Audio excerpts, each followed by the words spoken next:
আসসালামু আলাইকুম। আমার নাম রিফাত হাসনিয়া রসিয়া আর আমি চুয়েটের এমএসসি ডিপার্টমেন্টে পড়াশোনা করছি। আমি আমার প্রিপারেশন দিনাজপুর থেকে নিয়েছি জিহাদ ভাইয়ার কাছে। আর আমার প্রিপারেশনের ক্ষেত্রে যেটা সবচেয়ে বেশি হেল্প করছে সেটা হলো বেশি বেশি করে পরীক্ষা দেওয়া। ভাইয়ার কোচিংয়ে সপ্তাহে 7 দিনে পরীক্ষা হতো, যেটা আমি রেগুলারলি দেওয়ার ট্রাই করতাম। কারণ রেগুলারলি পরীক্ষা দেওয়ার ফলে আমার টাইম ম্যানেজমেন্ট স্কিলটা ইমপ্রুভ হয়। এটাতে বোঝা যায় যে কোন টপিকে এখনও গ্যাপ আছে, কোন টপিক আরও ভালোভাবে পড়তে হবে, আর কোন সাবজেক্টটা তোমার উইক, কোন সাবজেক্টটা তোমার জন্য স্ট্রং। এটা তোমার মেন পরীক্ষার ক্ষেত্রে অনেক হেল্পফুল।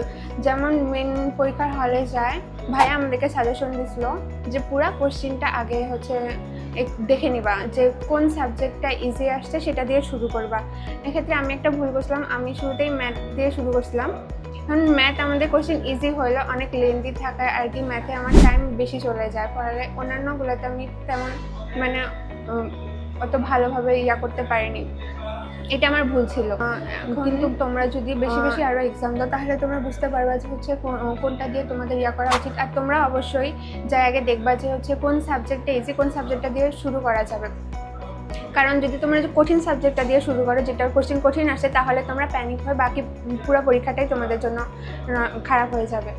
আর অবশ্যই তোমরা অ্যাডমিশন টাইমে বেশি বেশি করে এক্সাম দিবা, এতে তোমাদের লাভই হবে। কারণ তোমাদের প্রিপারেশন যতই ভালো থাকুক না কেন, তোমরা যদি পরীক্ষা না দাও তাহলে তোমরা মেইন পরীক্ষার হলে যায় নার্ভাস হয়ে যাবা। কারণ এক্সাম হলেরও একটা আলাদা প্রেশার থাকে, তখন ইজি জিনিসও মানুষ ভুল করে বসে। তাই তোমরা অবশ্যই বেশি বেশি করে এক্সাম দিবা।